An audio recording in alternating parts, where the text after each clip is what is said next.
바틀비, 서두르게 기다리고 있지 않나. 의자 다리가 천천히 긁히는 소리가 들리더니 곧 그가 자신의 은신처 입구에 나타났다. 저는 하지 않겠습니다. 그가 부드럽게 말하고는 칸막이 뒤로 사라졌다.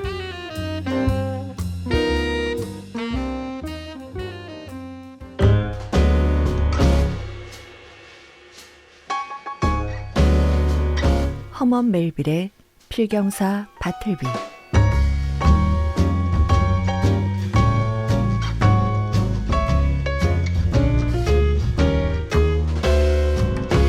모비딕의 저자 허먼 멜빌은 언제부턴가 필경사 바틀비의 작가로도 불리기 시작할 만큼 필경사 바틀비는 멜빌의 작품 중에서도 특히 독특하고 영향력 있는 작품으로 평가받습니다. 1853년에 발표된 이 작품은 뉴욕 월스트리트 법률사무소 변호사의 회고로 시작하는 기이한 이야기인데요. 주인공인 바틀비는 시키는 일마다 저는 하지 않겠습니다 라고 말하며 업무를 거부해서 함께 일하는 변호사와 다른 직원들을 혼란에 빠뜨리게 되고, 고용주인 변호사는 그의 기이한 거부라는 저항에 점점 빠져들게 됩니다. 과연 바틀비는 누구이며 왜 저는 하지 않겠습니다 라고 저항하는지, 그의 묘한 이야기 2회로 나눠서 들려줄게요. 이 책 들어봤니?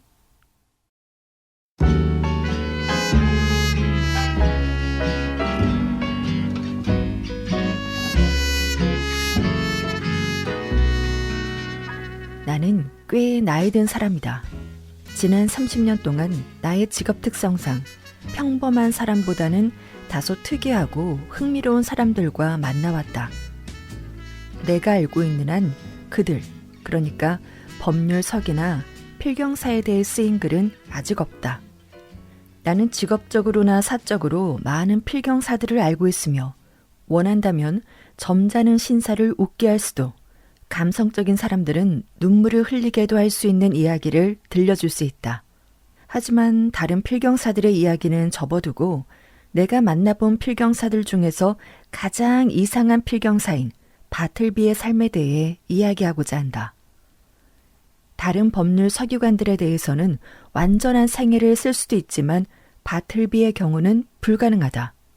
이 사람에 대한 완전하고 만족스러운 전기를 쓸 자료가 존재하지 않는다고 믿기 때문이다. 이것은 문학에 있어서 큰 손실이 아닐 수 없다. 바틀비는 기본적인 자료 외에는 아무것도 알 수 없는 존재 중 한 명이며, 그나마 기본적인 자료도 매우 미미했다. 내가 바틀비에 대해 아는 것은 내 눈으로 본 놀라운 바틀비의 모습과 진상을 알 수 없는 소문이 전부인데, 그 이야기에 대해서는 나중에 하겠다. 필경사를 처음 만났을 때를 소개하기 전에 나와 내 직업, 내 사무실과 직원들, 그리고 주변 환경에 대해서 언급하는 것이 적절할 것 같다. 왜냐하면 이러한 설명이 앞으로 소개할 주인공을 이해하는 데 필수적인 요소가 되기 때문이다. 먼저, 나는 젊었을 때부터 인생에서 가장 쉬운 길을 선택하는 것이 최선이라는 신념을 가진 사람이다. 따라서 긴장되며 신경이 많이 쓰이는 직업을 가지고 있지만 그런 일들로 내 평화가 깨진 적은 없었다. 나는 배심원단 앞에서 열정적으로 변론을 펼치거나 대중으로부터 박수를 받는 일을 해본 적이 없는 야심 없는 변호사다. 대신 조용하고 아늑한 사무실에서 부유한 사람들의 채권과 담보대출, 소유권 증서를 다루는 일을 하고 있다. 나를 아는 모든 사람들은 나를 대단히 안정적인 사람이라고 생각한다. 지금은 고인이 된 제이콥 에스터는 나의 첫 번째 장점은 신중함이고 두 번째는 체계성이라고 망설임 없이 말했었다. 허영심에서가 아니라 제이콥 에스트로부터 사건을 맡았다는 것을 기록하기 위해 하는 말이다. 나는 그의 이름을 반복해서 말하는 걸 좋아하는데 그의 이름은 둥글고 마치 금괴를 두드리는 듯한 소리가 나기 때문이다. 또한 나에 대한 그의 호평에 동의한다는 솔직한 의견도 덧붙인다. 이 짧은 이야기가 시작되기 얼마 전부터 내가 하는 일이 크게 늘어났는데 지금은 뉴욕주에서 폐지된 상서법원의 조사관이란 직책이 주어졌기 때문이었다. 주로 법원의 명령에 따라 특정 문제를 조사하고 보고서를 작성하는 일로 그다지 고된 직책은 아니었지만 보수는 매우 만족스러웠다. 나는 거의 화를 내는 일이 없었고 잘못이나 불법 행위에 분노하여 위험에 빠지는 일도 없었다. 하지만 새로운 헌법에 의해 상서법원의 조사관 직책이 갑작스럽게 폐지된 것은 성급한 행위였다고 밝히고 싶다. 왜냐하면 나는 그 자리에서 평생 동안 수익을 얻을 거라 기대했는데 실제로는 몇 년 동안만의 수익을 벌었기 때문이다. 사실 이런 얘기가 중요한 건 아니다. 내 사무실은 월스트리트 땡땡 번지 2층에 있다. 사무실 한쪽 끝에서는 건물 전체를 관통하는 넓은 채광창에 하얀 벽이 보이는데 풍경 화가들에게 이런 전망은 생명력이 부족하다고 보여질 수도 있다. 그러나 내 사무실의 다른 쪽 끝에서 바라본 전망은 대조적이다. 그 방향으로는 세월의 흔적이 묻어나는 오래되어 거무칙칙한 높은 벽돌이 보이는데 굳이 그 벽의 아름다움을 보기 위해 망원경을 들이댈 필요는 없었다. 근시안을 가진 모든 사람들도 잘 볼 수 있을 정도로 그 벽은 내 사무실과 불과 3미터 정도밖에 떨어져 있지 않기 때문이다. 때문에 높게 솟은 주변 건물들과 2층에 있는 내 사무실 사이의 견적은 정사각형의 물탱크와 비슷했다. 바틀비가 등장하기 전까지 나는 2명의 필경사와 유망한 사무보조원 청년 1명을 고용하고 있었다. 첫째가 칠면조, 두 번째는 펜치, 세 번째는 생강과자로 이 이름들은 보통 전화번호부에서는 찾기 어려운 이름처럼 보일 수 있다. 사실 이 이름은 3명의 직원들이 서로에게 지어준 별명이었고 각자의 성격을 잘 표현했다고 생각한다. 칠면조는 내 나이와 비슷한 60대였고 키 작은 통통한 영국인이었다. 아침에 그의 얼굴은 발그레한 건강한 혈색을 띠고 있지만 점심시간이 지나면 마치 크리스마스 석탄 난로처럼 불타올랐다.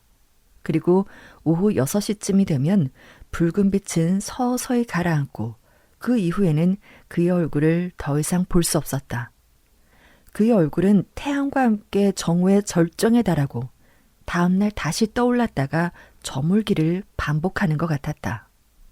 나는 살아오면서 수많은 기이한 우연을 겪었지만 그 중에서도 칠면조의 얼굴이 가장 붉게 타오르는 순간이 바로 그의 업무 능력이 심각하게 저하되는 시간이라는 것이었다.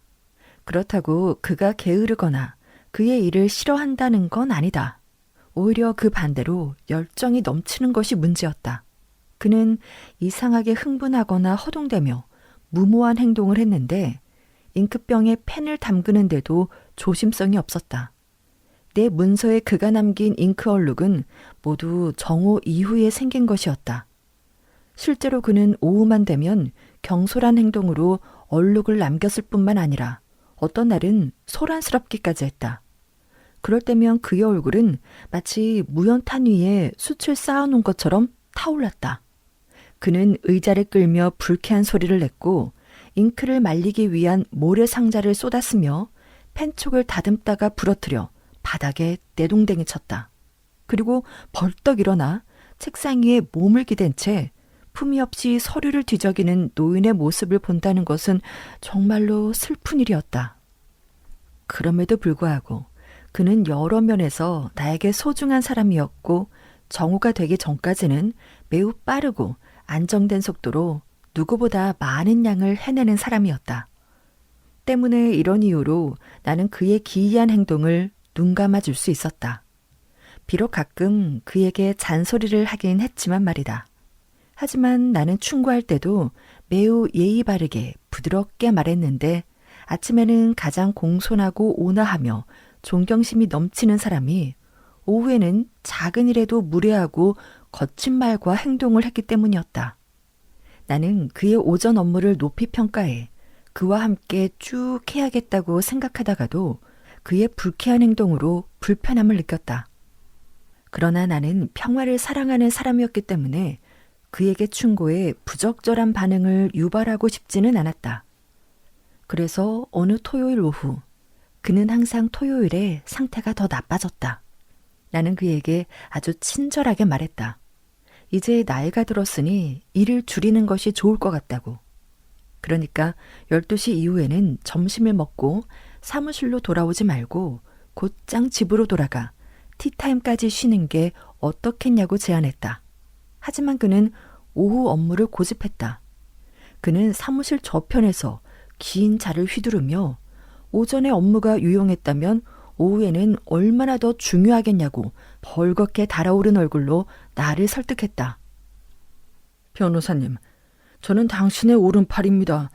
오전에는 군대를 지휘하고 배치할 뿐이지만 오후에는 선두에 서서 용감하게 적을 향해 돌진합니다. 이렇게요. 라면서 그는 허공에 자를 휘둘렀다. 하지만 얼룩들 말이야. 내가 넌지시 말했다. 그건 맞습니다. 하지만 변호사님, 제 머리카락을 좀 보십시오. 저는 늙어가고 있어요. 따뜻한 오후에 얼룩 한두 개 묻혔다고 해서 이 늙은이를 몰아내실 겁니까? 나이가 든다는 것은 설사 잉크로 서류를 망친다 해도 존경받을 일입니다. 변호사님, 우린 함께 늙어가고 있어요. 그의 동료의식에 대한 호소는 거부하기 어려웠다. 어떤 경우에도 그는 나를 떠나지 않을 것임을 알았다. 그래서 나는 그를 남겨두기로 했다. 그러나 오후에는 덜 중요한 서류를 맡기기로 결심했다. 두 번째 직원인 펜치는 수염이 수북하고 키가 작으며 창백한, 전체적으로 해적 같은 외모를 가진 25살의 젊은 청년이었다. 나는 항상 그를 야망과 소화불량의 악한 기운의 희생자라고 생각했다. 야망은 필경사의 단순한 업무에 만족하지 못하고 법률 문서 초안 작성과 같은 전문적인 업무까지도 주제넘게 간섭하는 데서 드러났다. 소화불량은 때때로 신경질적인 초조함과 필사 중에 저지른 실수에 대해 분을 참지 못하고 일을 갈 때 알 수 있었다. 집중할 때는 말보다는 욕을 내뱉었고 특히 그는 작업하는 책상의 높이에 대해 지속적으로 불만을 표출했다. 펜치는 기계를 잘 다뤘으나 책상만큼은 자신에게 맞출 수 없었다. 그는 책상 아래 나무 조각이나 종이 뭉치 등 다양한 물건들을 쌓아 조정을 시도했지만 어떤 방법도 소용이 없었다. 허리를 편하게 하기 위해 책상 뚜껑을 자신의 턱까지 올리고 마치 네덜란드 집의 가파른 지붕을 책상으로 사용하는 것처럼 글을 썼다. 그러나 곧 팔에 피순환이 안 된다며 책상을 허리춤까지 내리고 구부정하게 앉아 글을 썼는데 그럴 때면 허리가 아프다며 난리를 쳤다. 요컨대 펜치는 자신이 원하는 것이 무엇인지 몰랐다. 아니면 그가 원하는 것이 있다면 그것은 필경사의 책상에서 벗어나는 것이었다. 그의 병적인 야망은 그가 고객이라고 부르는 허름한 외투를 입은 꾀재재한 사람들의 방문을 좋아한다는 것이었다. 실제로 나는 그가 지역에서 상당히 영향력 있는 정치꾼이었고 때때로 법정에서 사건을 맡았으며 감옥에서도 그를 모르는 사람이 없다는 걸 알고 있었다. 그러니 내 사무실을 찾아온 그의 고객이라고 주장한 사람들은 다름 아닌 채권자들이었고 소유권 증서라고 주장한 것도 청구서였다는 것을 나는 알고 있었다. 그러나 그의 모든 결정과 나에게 끼친 불편에도 불구하고 펜치는 칠면조처럼 나에게 매우 중요한 사람이었다. 그는 깔끔하고 빠르게 필사했으며 신사다운 품위와 옷차림도 내 사무실의 평판에 도움이 되었다. 반면 칠면조의 경우 그 때문에 내가 욕을 먹지는 않을까 노심초사했다. 그의 옷은 기름에 쩔어 맨들맨들했고 음식 냄새가 났다. 여름에는 바지를 헐렁하게 입었으며 코트는 지저분했고 모자는 손을 대기조차 끔찍했다. 그러나 모자는 크게 상관하지 않았다. 왜냐하면 영국인으로서 타고난 예의로 사무실에 들어오자마자 모자를 벗었기 때문이었다. 하지만 코트는 또 다른 문제였다. 그의 코트에 대해 그와 논의했지만 소용이 없었다. 아마도 진실은 수입이 적은 남자가 윤기 나는 얼굴과 근사한 코트를 동시에 과시할 여유가 없었기 때문일 것이다. 펜치가 말했듯이 칠면조의 돈은 거의 레드와인을 사는 데 쓰였다. 어느 겨울날 나는 칠면조에게 멋진 코트를 선물했다. 무릎에서 목까지 단추로 잠그는 보온성이 뛰어난 패딩 회색 코트였다.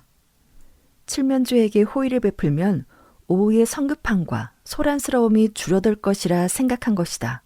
하지만 아니었다. 나는 오히려 부드럽고 담요 같은 코트를 입고 있는 것이 그에게 해로운 영향을 미쳤다고 믿는다. 말에게 너무 많은 귀리가 해로운 것과 같은 이치였다. 실제로 성급한 말이 귀리를 보고 흥분하는 것처럼 그 코트는 그를 거만하게 만들었다.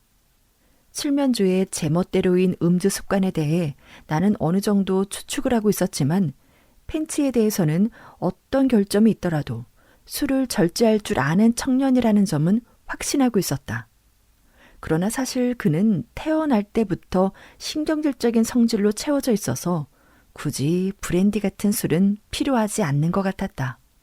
때때로 펜치는 못 참겠다는 듯 조용한 사무실에서 벌떡 일어나 책상 위로 몸을 숙인 채 팔을 넓게 벌려 책상을 움켜쥐고 마치 그를 방해하고 괴롭히는 존재인 것처럼 바닥에 내리쳤다.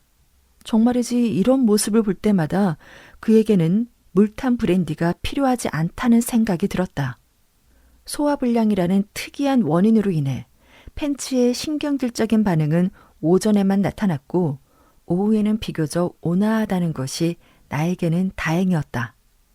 그래서 대략 오후 12시쯤 나타나는 칠면조의 발작과 겹치지 않아 그들의 발작은 마치 교대 근무 경비병처럼 번갈아 나타났는데 펜치의 발작이 일어나면 칠면조가 조용했고 칠면조가 발작을 일으키면 펜치가 조용했다. 이것은 상황에 맞춰 자연스럽게 조율되었다. 세 번째 직원인 생강과자는 12살 정도의 소년이었다. 그의 아버지는 마부였는데 죽기 전에 아들이 마차 대신 판사석에 앉은 것을 보고 싶어 했다. 그래서 그는 일주일에 1달러씩 받으며 심부름꾼, 청소부 등으로 일하며 법을 공부하도록 보냈다. 생강과자는 작은 책상 하나를 사용했지만 그는 책상을 많이 사용하지는 않았다.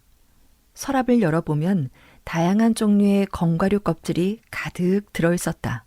실제로 이 영리한 소년에게 법이라는 고귀한 학문은 견과류 껍질 안에 담겨 있었다.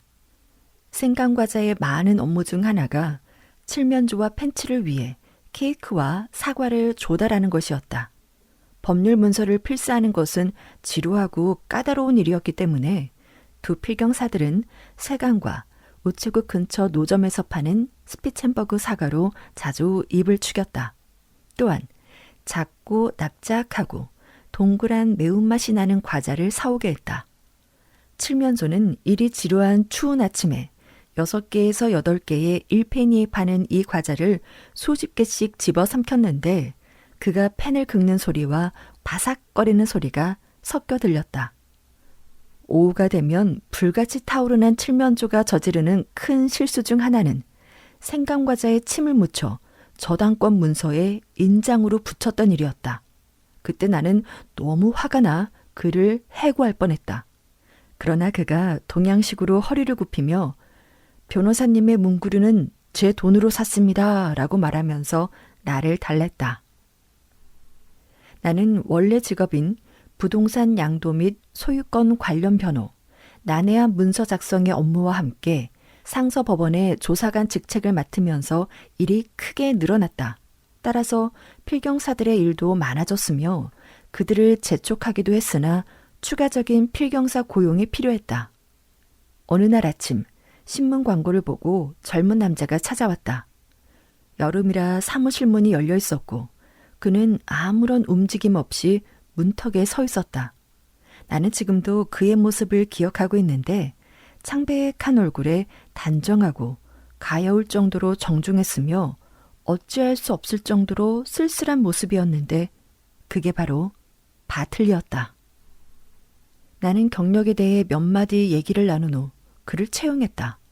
그의 침착한 성격과 준수한 외모가 칠면조의 변덕스러운 성격과 팬츠의 불같은 성격에 긍정적인 영향을 끼칠지도 모른다는 생각이 들었기 때문이었다.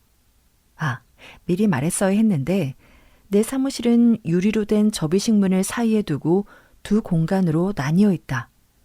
그중 한 공간은 필경사들이, 다른 쪽은 내가 사용하는 공간이었다. 나는 기분에 따라 이 문을 열어두거나 닫았다. 나는 바틀비에게 내 쪽에서 가까운 접이식 문 쪽 구석자리를 내어주기로 했는데 사소한 일이 있을 때 부르기 쉽게 하기 위해서였다. 나는 그의 책상을 방의 작은 창문 가까이에 두었는데 그 창문은 원래 지저분한 뒷마당과 벽돌을 볼 수 있었지만 지금은 건물들이 들어서면서 아주 적은 양의 빛만이 들어올 뿐 아무것도 볼 수 없게 되었다. 좀 더 만족스러운 배치를 위해 나는 접이식 녹색 칸막이를 구해 바틀비가 내 시야에서 벗어나면서도 목소리는 들릴 수 있게 했다. 이렇게 해서 사생활 보호와 효율적인 업무 소통이 가능하게 되었다. 처음에 바틀비는 상당히 많은 양의 필사를 했다. 마치 오랫동안 필사에 굶주린 사람처럼 그는 내 서류를 집어삼켰다. 소화할 시간도 없이. 그는 밤낮을 가리지 않고 햇빛과 촛불 아래서 필사를 했다. 그가 기쁘게 일을 했다면 나는 그의 열정에 감탄했을 것이다. 하지만 그는 조용히 담담하게 기계적으로 필사를 했다. 물론 사본의 정확성을 위해 한 글자 한 글자 확인하는 것은 필경사에게 중요한 업무다. 한 사무실에 2명 이상의 필경사가 있는 경우 한 명은 사본을 읽고 다른 한 명은 원본을 체크하며 일을 진행한다. 매우 지루하고 피곤하며 까다로운 직업이다. 쾌활한 기질의 사람에게는 견디기 힘든 작업일 것이다. 예를 들어 열정적인 시인 바이런이 바틀비와 함께 앉아 500페이지에 달하는 법률 문서를 꼼꼼하게 검토했다고 하면 나는 믿지 않을 것이다. 나는 가끔 급한 일이 있을 때면 칠면조나 펜치를 불러 간단한 문서를 검토하는 작업을 돕는 습관이 있었다. 바틀비를 내 자리 뒤에 배치한 목적 중 하나도 그런 사소한 일에 그를 부리기 위해서였다.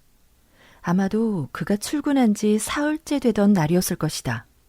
아직 그의 서류를 검토하기 전 내가 맡고 있는 작은 일을 끝내야 해서 급하게 바틀비를 불렀다. 나는 그가 즉각 반응할 거라 기대했고 눈으로는 책상 위의 원본을 보고 오른손으로는 사본을 옆으로 내밀었다. 바틀비가 즉시 그것을 받아 일을 진행할 수 있도록 하기 위해서였다. 이런 자세로 그가 나와 함께 문서를 빠르게 검토하기를 바랐는데 그런데 바틀비는 자신의 자리에서 움직이지 않은 채 부드럽고 단호한 목소리로 말했다. 저는 그러고 싶지 않습니다. 나는 한동안 침묵 속에 앉아 충격받은 마음을 추스르고 있었다. 순간 내 청각이 잘못되었거나 바틀비가 내 말을 완전히 오해한 것 같다는 생각이 들었다. 나는 가능한 분명한 어조로 다시 지시했다. 그러나 이전과 똑같이 분명한 목소리로 대답했다. 하지 않는 것이 좋겠다고? 나는 흥분한 채 자리에서 일어나 방을 가로질러 걸어가며 되뇌었다. 무슨 뜻이지? 자네, 제정신인가? 이 문서를 나와 함께 검토하자고. 어서 받아. 그리고 나는 서류를 그에게 내밀었다. 저는 그러고 싶지 않습니다. 그가 말했다. 나는 그를 똑바로 쳐다보았다. 그의 얼굴은 침착해 보였고 회색 눈동자는 평온해 보였으며 얼굴 표정조차 흔들리지 않았다. 만약 그가 조금이라도 불안해하거나 분노하거나 무례한 태도를 보였다면, 다시 말해 인간적인 면모가 느껴졌다면 나는 의심할 여지 없이 그를 사무실 밖으로 쫓아냈을 것이다. 그랬다면 석고로 만든 키키로의 흉상을 문 밖으로 내보내는 것과 다를 바 없었을 것이다. 나는 그가 필사하는 모습을 우두커니 서서 지켜보다가 다시 내 책상으로 돌아왔다. 정말 이상한 일이었다.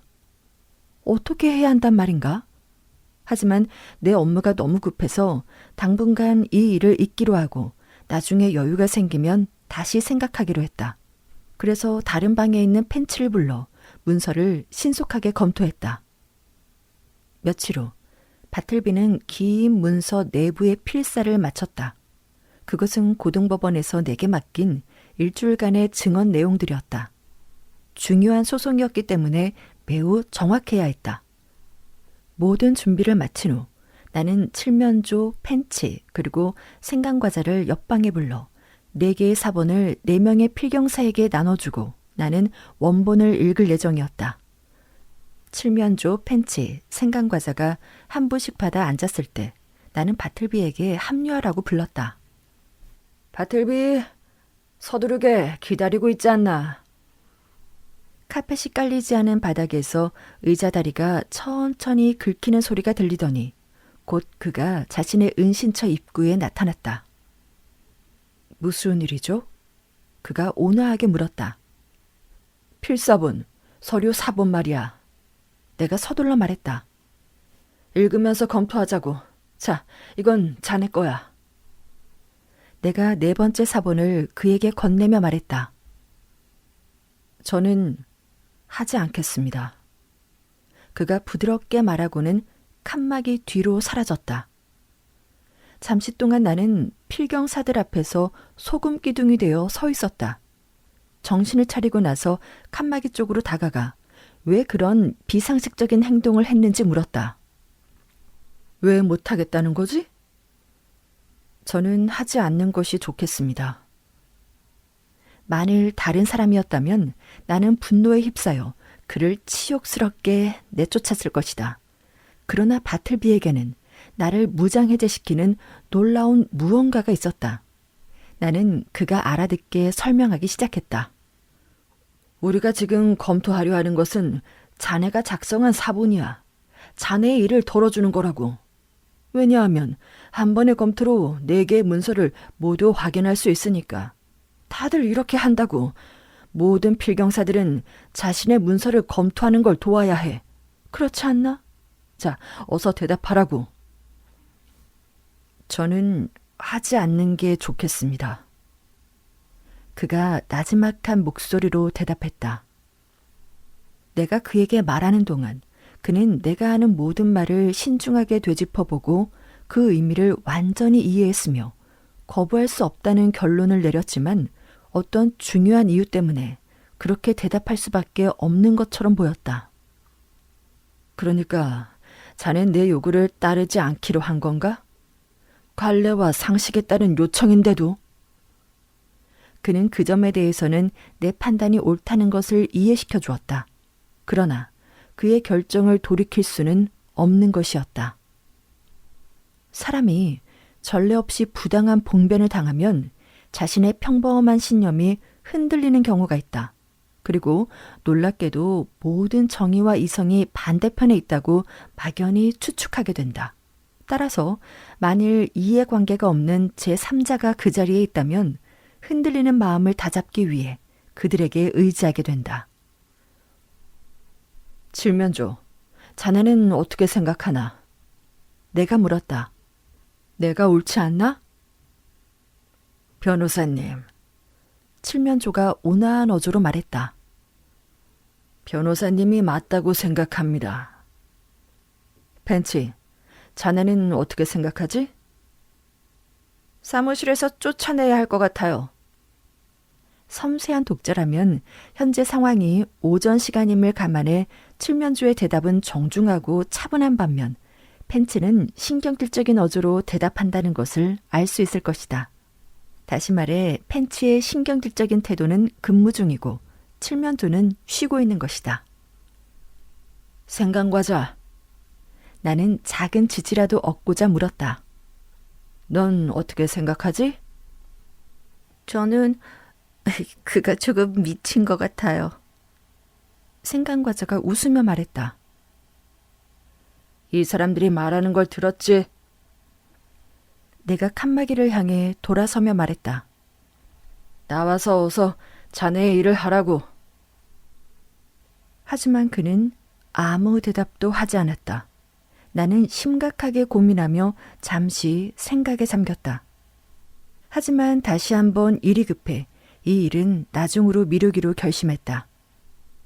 약간의 어려움은 있었지만 바틀비 없이 문서를 검토할 수 있었으니까. 하지만 한두 페이지를 넘길 때마다 칠면조는 공손하게 이런 상황이 일반적이지 않다는 의견을 내비쳤고, 펜츠는 소화불량으로 인해 신경질적으로 의자에서 몸을 비틀며 칸막이 뒤에 고집스러운 바보에게 가끔씩 이를 갈며 저주를 퍼부었다. 그가 무보수로 다른 사람의 일을 하는 것은 처음이자 마지막이라면서. 그러나 바틀비는 그의 은신처에서 자신의 일에만 몰두하고 있었다. 며칠이 지나고 필경사들은 또 다른 긴 작업을 시작했다. 그의 최근 놀라운 행동으로 나는 그를 주의 깊게 관찰했다. 나는 그가 절대 점심을 먹으러 나가지 않았다는 것과 어디든 한 번도 나가지 않았다는 것을 알게 되었다. 지금까지 그가 사무실 밖에 있는 것을 본 적이 없었다. 그는 내 사무실 한쪽 구석에 북박이 같은 존재였다. 하지만 오전 11시쯤 나는 생강과자가 바틀비의 칸막이 틈새로 다가가는 것을 보았다. 소녀는 몇 펜스를 짤랑거리며 사무실을 나갔다가 한 줌의 생강과자를 들고 다시 나타나 은신처에 전달하고 그 대가로 과자 2개를 받았다. 나는 그가 생강과자만 먹고 산다고 생각했다. 그렇다면 식사를 제대로 하지 않는 채식주의자인가? 아니, 그는 채소조차 먹지 않는다. 그는 생강과자 외에는 아무것도 먹지 않는다. 그래서 나는 생강과자만 먹는다면 인간의 인체에 어떤 영향을 미칠지 상상을 해보았다. 생강과자는 생강의 독특한 성분과 향을 포함하고 있어서 생강과자라고 불린다. 생강은 무엇인가? 맵고 강렬하다. 바틀비가 맵고 강렬한가? 전혀 아니었다. 그러므로 생강은 바틀비에게 아무런 영향을 미치지 않았다. 아마도 그는 그러고 싶지 않았을 것이다. 소극적인 저항만큼 진지한 사람을 화나게 하는 것은 없을 것이다. 만약 저항하는 사람이 비인간적이지 않고 그의 수동적인 저항이 무해하다면 저항의 상대는 기분이 좋을 때 그의 행동을 좋은 쪽으로 해석하려고 노력할 것이다. 나는 대부분의 경우 바틀비의 그런 행동을 이렇게 생각했다. 불쌍한 친구. 그에게 악의는 없어. 무례한 의도가 없다는 건 분명하지. 그의 얼굴을 보면 그런 행동이 본의가 아니라는 게 확실해. 그는 나에게 필요한 사람이야. 나는 그와 잘 지낼 수 있어. 내가 그를 외면하면 그는 관대하지 못한 고용주에게 가게 될 것이고, 그러면 무례한 대우를 받고 아마도 비참하게 굶주리게 될 것이다. 그래, 나는 저렴한 값에 자기 만족을 얻는 거야.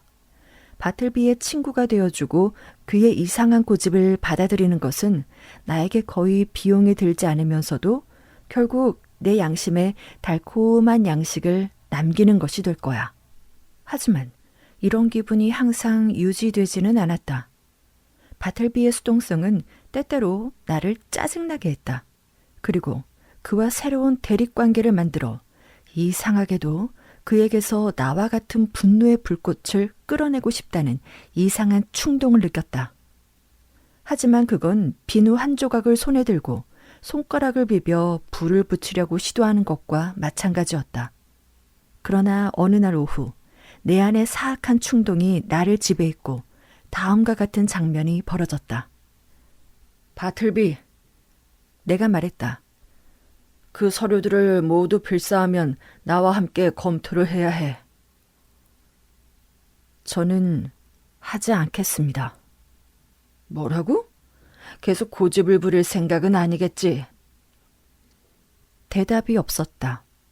나는 옆에 있는 접이식문을 젖히고 칠면조와 펜치를 바라보며 흥분한 목소리로 이렇게 외쳤다.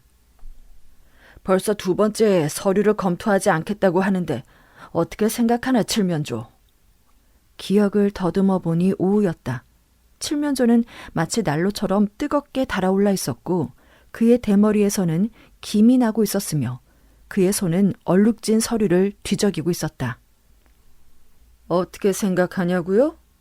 칠면조가 소리쳤다.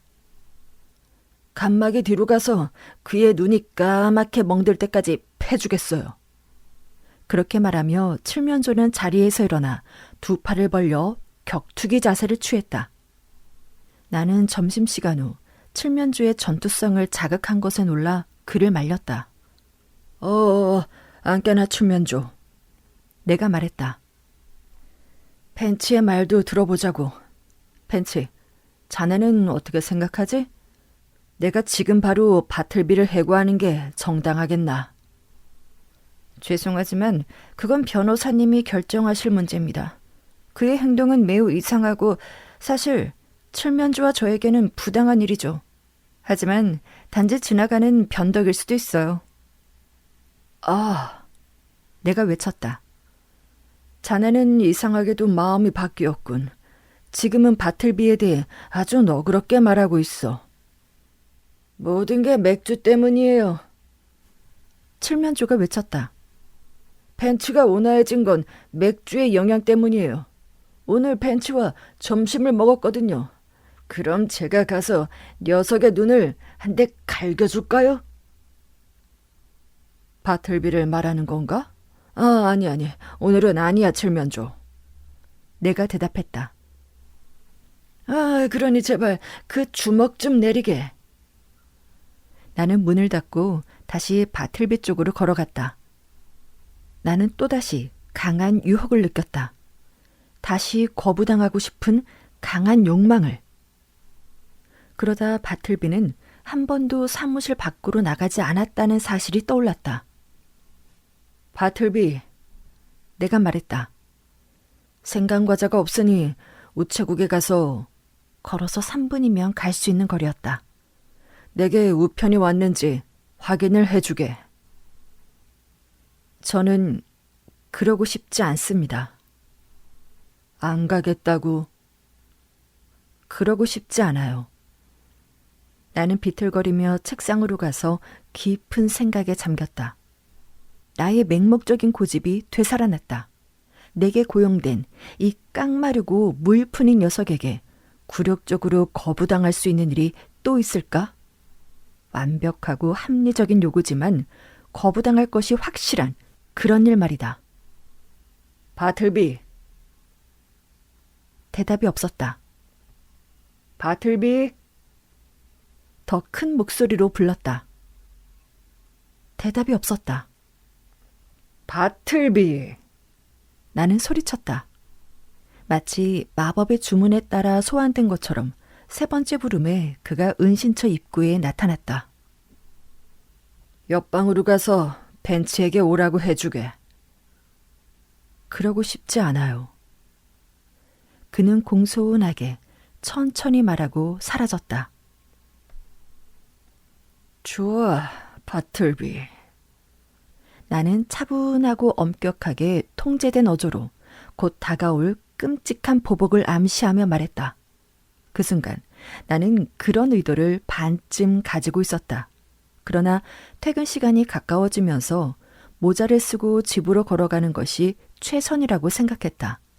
오후 내내 마음의 혼란과 고통을 겪었으므로. 그를 인정해야 할까? 이 모든 결론은 내 사무실에서 일어난 일들이 기정사실화된다는 의미였다. 바틀비라는 이름의 창백한 젊은 필경사 한 명과 그곳에 책상이 있다는 것. 그가 나를 위해 100단어당 4센트를 받고 필사를 하지만 자신이 필사한 서류를 검토하는 일에서는 영원히 면제된다는 것. 그리고 그 업무는 칠면조와 펜치에게 넘겨졌다. 게다가 바틀비는 어떤 사소한 심부름조차 하지 않았으며 그런 일을 부탁해도 그는 하지 않는 것을 선호한다는 것. 즉, 대놓고 거절하는 것이 당연시 되는 것이다. 며칠이 지나면서 나는 바틀비에게 상당히 적응되었다. 그의 꾸준함, 흐트러짐 없는 무심함, 근면함, 조용함, 모든 상황에서 변함없는 그의 태도는 그를 귀중한 존재로 만들었다. 한 가지 중요한 점은 그가 항상 그 자리에 있다는 것이다. 아침 일찍 출근해 밤 늦게까지 하루 종일. 나는 그의 정직함에 강한 신뢰가 생겼다. 나는 내 가장 소중한 서류들이 그의 손에 있으면 완벽하게 안전하다고 생각되었다. 그러나 때때로 나는 갑작스럽게 그에게 격렬한 분노를 느꼈다. 어쩔 수 없었다. 왜냐하면 바틀비가 내 사무실에서 누리는 특권과 전례 없는 면제 사항들에 대해 내가 늘 기억하기란 어려운 일이니까. 가끔 급한 업무를 처리하느라 바쁘게 움직일 때면 나는 다급히 그를 불렀다. 한 번은 서류를 끈으로 묶기 위해 매듭을 손가락으로 눌러달라고 무심코 부탁했는데 그러고 싶지 않습니다. 라는 대답이 돌아왔다. 보통의 사람이라면 그 고집불통에 분노하지 않을 수 있겠는가? 그러나 내가 받은 이런 거절은 점점 그런 실수를 반복할 가능성을 줄여주었다. 여기서 말해둘 것이 있다.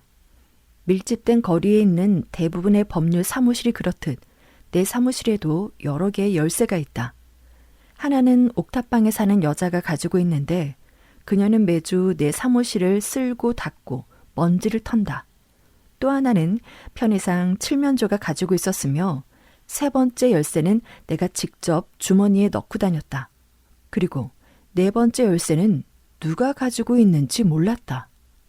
그런데 어느 일요일 아침 유명한 설교자의 설교를 듣기 위해 조금 일찍 도착한 나는 내 사무실로 가야겠다고 생각했다. 다행히 열쇠를 가지고 있었다. 그런데 자물쇠에 열쇠를 꽂자마자 안쪽에 무언가가 끼어져 있어 열쇠가 돌아가지 않았다. 깜짝 놀란 나는 소리를 질렀다. 그러자 놀랍게도 안쪽에서 열쇠가 돌아가는 소리가 들리더니 문이 살짝 열렸다.